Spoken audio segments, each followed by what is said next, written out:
Hello, my name is Paula Widener, and I am going to do my presentation for my journal summary.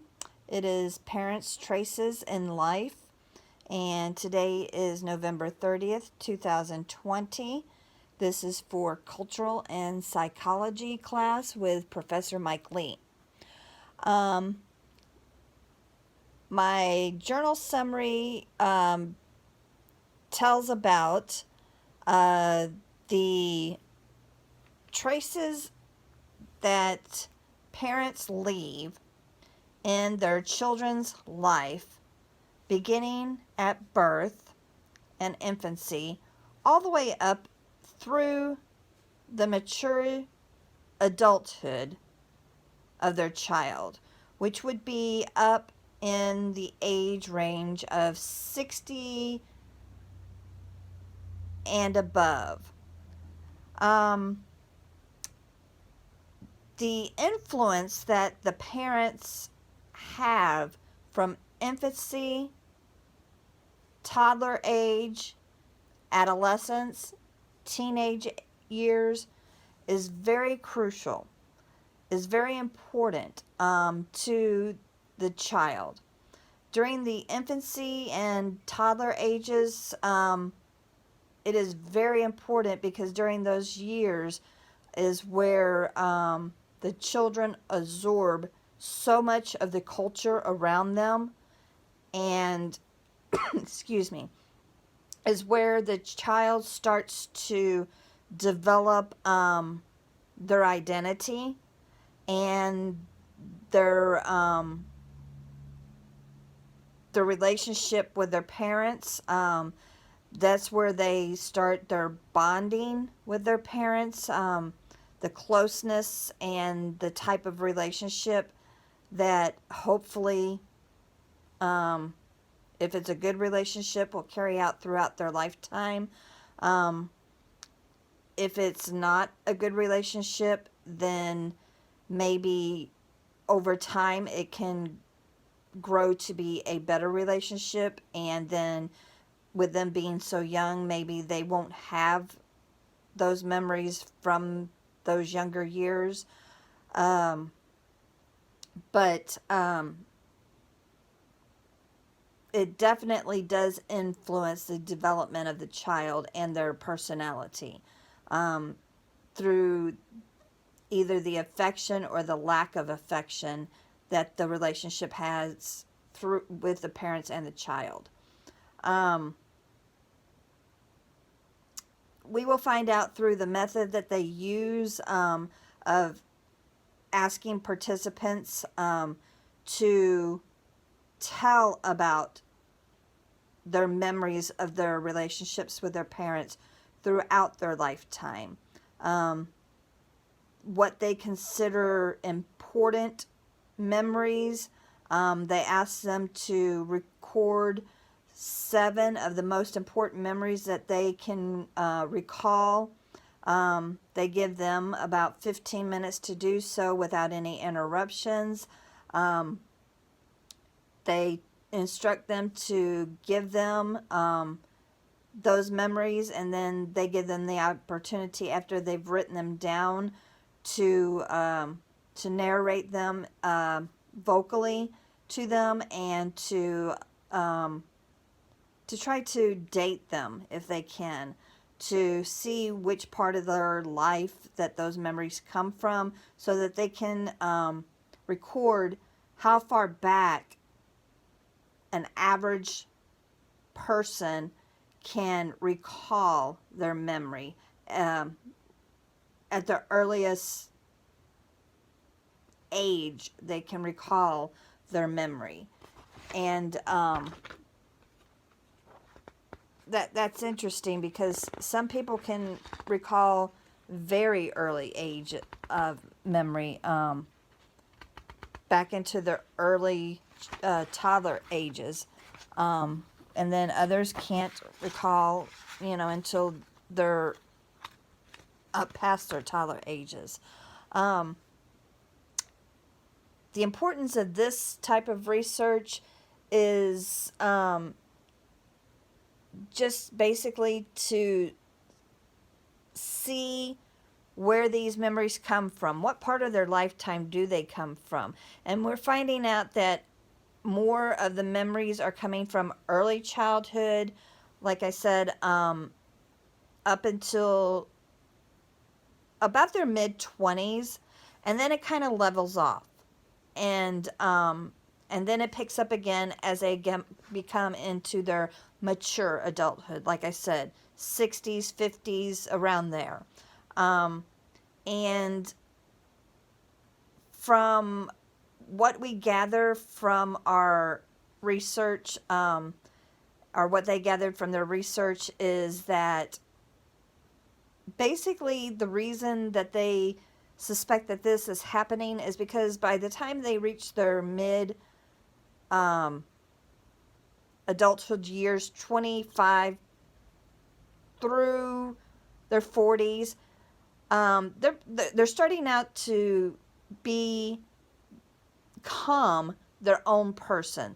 They start to move out, they start to get their own place, they start their own life, and they still have the voice of their parents, um, that they listen to and that they value and they respect, but they don't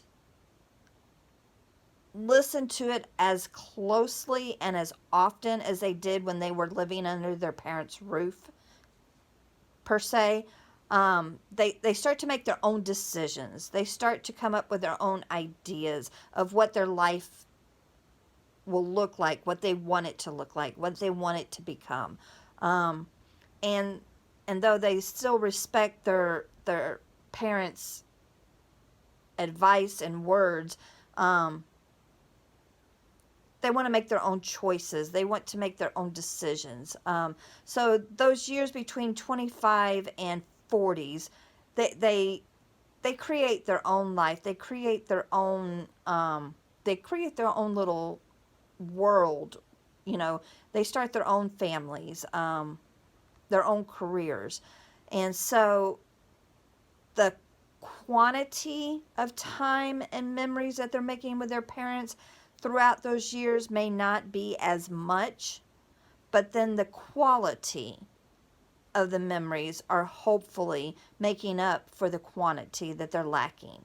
Um, and then when they get older into their more mature years, when you talk to them, then you see that they revert back to those memories of infancy through their young adulthood, and how important those years were to them, and how they cherish and value those years of their parents' voice and influence and guidance through those years. And then you hear them talk about their relationship with their children, and what it means to them. So it's just a revolving circle of life, I guess you could say, um, with this traces of parents, um, in children's lives. Um, and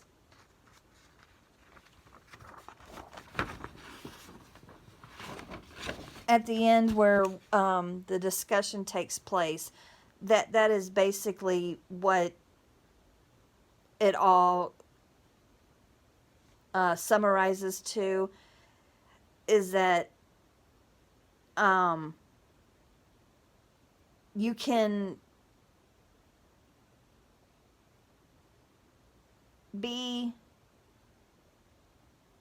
a part of a child's life in whatever shape, form, or fashion, but when it comes down to it, when that child starts to become its own person, the relationship with its parents, it can be good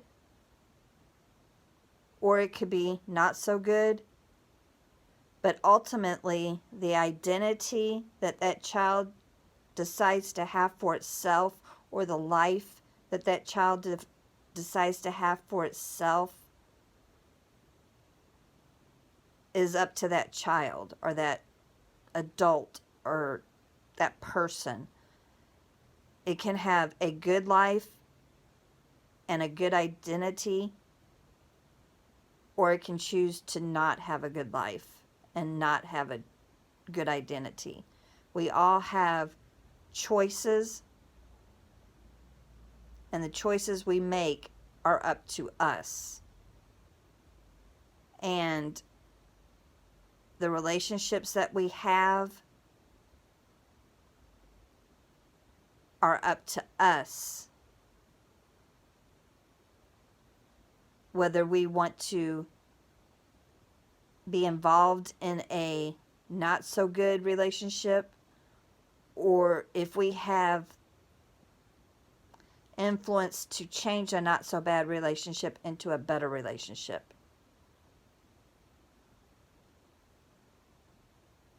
So, in my conclusion, the way that I live my life, the way that I try to see everything in my life, is I have positive memories, and I try to remember my positive memories of my parents raising me and their influence, and I try to not think of the negative things, because my parents are past now and have been for multiple or many years, and I try to be a good influence and a loving mother to my child and my grandchild, and I want them to look back with love and fond memories of me when I'm gone, and even now. And it's our choice to either continue what we knew when we was growing up in our families, or to, as they say, break the cycle. And I chose to break certain cycles, and I have led a very wonderful, loving life that has been blessed in so many ways by God.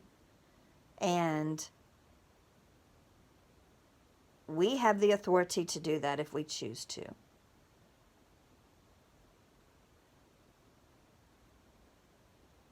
And that's the end of my summary. That's the end of my presentation. I hope you enjoyed it. I hope that I did it justice. And I thank you for the class. That's it. That's the end. Thank you.